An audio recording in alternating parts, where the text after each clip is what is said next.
This is Alan Ball. Hi, this is Audrey Fisher. This is Jim Perry. Hi, this is Kristen Bauer. Hi, this is Alexander Skarsgård. This is Nelson Ellis. Hi, this is Johnny Neal. This is Rayo Tucker. Hi, this is Lindsay Pulsifer. Hi, this is Ryan Quanton from True Blood. Hello, this is Theo Alexander. Hey, this is Lauren Bowles. Hi, this is David Tishman. This is James Frayne, and you're listening to True Blood Radio. This is Liz. This is Mel. Welcome to True-Blood.net podcast, episode 120 for Wednesday, January 19th. We've got a few items that we want to bring to you today, a few news items, and a bunch of spoilers came through, so we want to hurry up and get to those as quickly as possible. We'll roll right into it. Now, first of all, Locate TV sent over a video showing shots of all our favorite vampires, including Stefan from The Vampire Diaries, the Count from Sesame Street, and True Blood's own Pam. Locate TV is celebrating Vampire Week, and this is just one of the many treats they have for our readers. You can find that under the videos section on True-Blood.net, so check that out. See how many vampires you can recognize. I loved that the Count was in there. That was kind of surprising. It was pretty People fun. often forget that the Count is indeed a vampire. That's right. Oh, well, True Blood Breakout. Nelson Ellis has been nominated for an NAACP Image Award in the Outstanding Supporting Actor in a Drama Series category. Lafayette's mama, Alfre Woodard, was also nominated as an Outstanding Supporting Actress in a Drama Series, but not for her role on True Blood. She's also on a wonderful TNT series called Memphis Beat, and that's what she's being nominated for, her role in there. And the winners will be announced during the NAACP Image Awards telecast on March 4 on Fox. Well, Eric is featured in our latest fashion Q&A with True Blood costume designer Audrey Fisher. We had a lot of emails coming in regarding the well-dressed but not-to-be-trusted vampires attire, so we took them to the source and got her notes on what she bought and where she bought it. You can find those details at True-Blood.net under the fashion tab. I love those fashion tidbits. They're wonderful. They're a lot of fun to do, and his was actually nice because it's a lot of kind of classic stuff, so it's still around. Usually by the time we see something on screen, they shot it 6 or 8 months earlier, so it's out of the stores. But with Eric, you can pretty much still get the look. Yeah, pretty easy look to copy. Well, continuing with our New Year, New Truby theme for the month of January, last week's Friday 5 is mainly for the guys, but us gals could benefit from those tips as well. Ryan Quanton spoke with Men's Health about how he keeps in shape without going to the gym. In today's world, many of us just can't afford to get to a gym. I know I can't. Mm-hmm. At least not yet. We haven't made our millions yet. Darn it. I know. I'll adopt you when we do those. Thanks. But it doesn't mean that we don't have any other options for keeping in fit. So look for the Friday 5 feature on True-Blood.net for Ryan's tips. Well, True Blood stars past and present attended the premiere of Big Love last Wednesday night. Kristen Bauer, Lindsay Pulsifer, and James Frayne all stopped by the Big Love premiere in Los Angeles. Some HBO stars celebrating their fellow series regulars on the premiere of the final season of Big Love, actually. You can find a lot of photos in the gallery. Very cool. And several True Blood cast members were out and about last Saturday at various Golden Globe events. Carrie Preston, Chris Bauer, Nelson Ellis, Kristen Bauer, Rutina Wesley, and the new True Blood co-star Janina Gavankar. I butcher that name every time. I'm so sorry. They all stopped by the HBO Luxury Lounge, where Carrie and Nelson also stopped by the Access Hollywood Pre-Globes Lounge, chatting with people around there. Also, check out Ryan Quanton from the red carpet at the Globes in our gallery. He looked really dapper in his blood red bow tie and his dreamy brown eyes. He always looks good. He does. That wraps up our news portion of the show. We're going to move into our spoilers. So if you don't want to be spoiled for True Blood Season 4, now's a good time to press stop, and we'll see you next week. Bye-bye. All right, spoilers. We got a list of them, so let's get cracking on those. I know you guys can't wait. Season 4 will introduce us to Claude Crane, brother to Claudine, cousin to Sookie. Curiosity over who will be chosen to play the stunningly beautiful but self-centered fairy was settled when Lost actor Neil Hopkins won the part. More about Claude can be found in our Who Is feature for this week's True Blood, or for this week at True-Blood.net. Osceola has a little bit of no kidding True Blood scoop for us this week concerning Sookie and Alcide, plus some provocative stuff on the way for Jason. Haley asked him, how about some Human Target Vampire Diaries or True Blood scoop?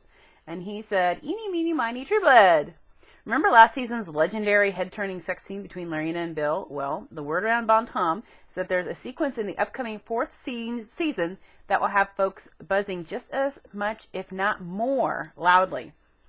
The character at the center of said scene won Jason Stackhouse. And then he says, hit the comments with your theories. My theory is, Crystal's a werepanther. And I don't know if they would do this, but what if she starts changing when she gets super aroused? Yeah. That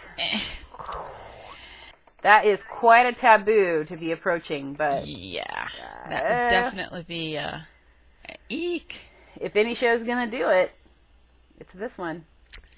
I don't know. Yeah. What do you think? Can you handle that, Liz? No. I don't think I can either. I hope they don't do that. I think that goes beyond my limit.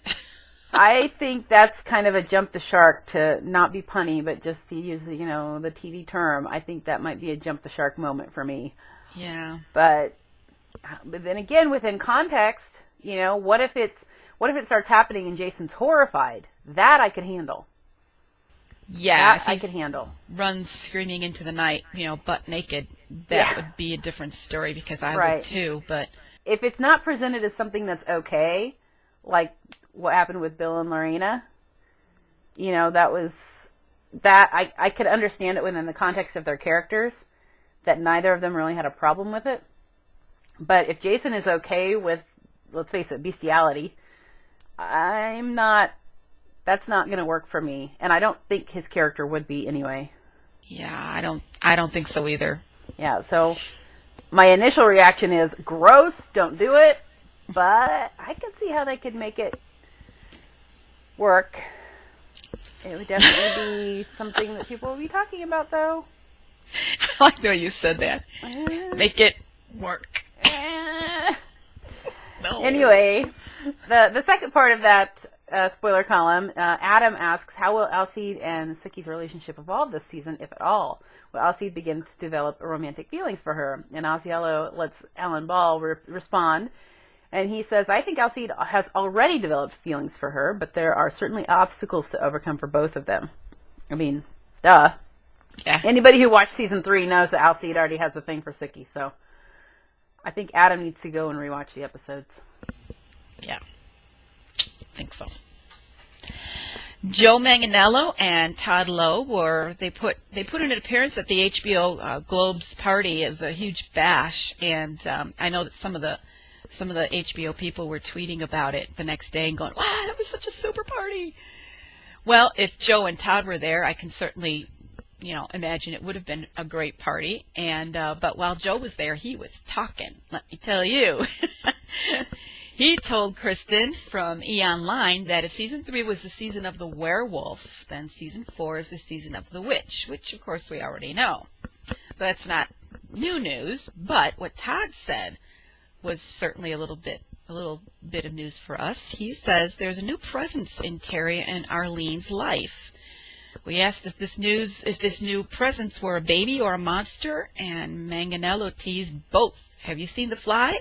It's like that. Dude. I hope not, because I was totally grossed out by The Fly. But could we be seeing the baby already? Because we start right after the end of season 3. Yeah. Well, I don't know. I mean, Arlene's only a few weeks along, a couple months maybe. Yeah. So. I don't know. It depends on what kind of baby it is. Jeez. Here we go. All right, so we got the casting call for episode 404, which has not yet been titled. And in it, we're going to have the Bellefleur family expanding again, and this time adding matriarch Carolyn to the cast. She's in her 70s, she's Caucasian, and she's described as formidable, refined, and beautifully dressed. She is, of course, Portia and Andy's grandmother. She doesn't like vampires, but she warms to Bill's charm. Well, of course she does. Well, who doesn't? He could charm the pants off anybody. Yeah, the snake Even out of a Sam. basket. Yeah. That's right, and he did, too. Yes, almost. It may have been a dream, but Sam sure felt like it was real. Poor Sam. Sam. I think Sam's going to have a tough season, from what I've been hearing. I think he is, yeah. And you know, a few episodes back, we were talking about a comment where one of the spoilers was that they're letting Sam go a little bit grayer this season. And we were all thinking hair, that he's letting his hair go grayer. And I was looking at the photos from the Golden Globes, all the stuff, because he went to a couple of events. You can find those again in the gallery. And it doesn't look any grayer than usual. But somebody made a comment on the website that what if they mean morally gray? Oh, yeah. You know? Yeah. Because he's been, up until the middle of last season, middle of season 3, he's been very much, you know, a white hat good guy. You know, the hero, knight in shining armor, and then he started to take a turn. His dark side really started to come out. So maybe that was like they said, that was a metaphor. It's that he's becoming a grayer in the sense that he's not quite as black and white as we thought he was. Maybe. Could be. In his journey to self-discovery. Yeah, it certainly gives him more depth. Mm-hmm. Yeah. We'll see. We're going to meet Emma, a Native American Hispanic little girl. She's just 5 years old. Emma is a happy, playful, talkative daughter of a shifter and a werewolf who will be a recurring character. Is she connected to Jason's involvement with Hotshot or to Alcide's storyline? Now that would be interesting. Yeah. What? What if Debbie Pelt comes back with her? Oh. Interesting. I find it interesting that they're not casting her parents. Or just getting her, too. Pretty telling. Yeah. Well, we're going to get another flashback in this episode. Again, we're talking about episode 4 of season 4.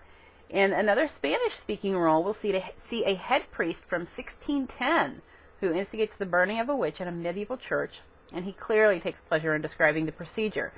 So we're wondering if the flashback is prompted by Antonia's storyline. We talked about Antonia last week. She's a Spanish-speaking character who's coming on board in episode 2 through at least episode 6. Or is this storyline connected to Hallow, or is Antonia connected to Hallow? I mean, we've got burning witches, but Spanish-speaking, so maybe the Inquisition? I don't know.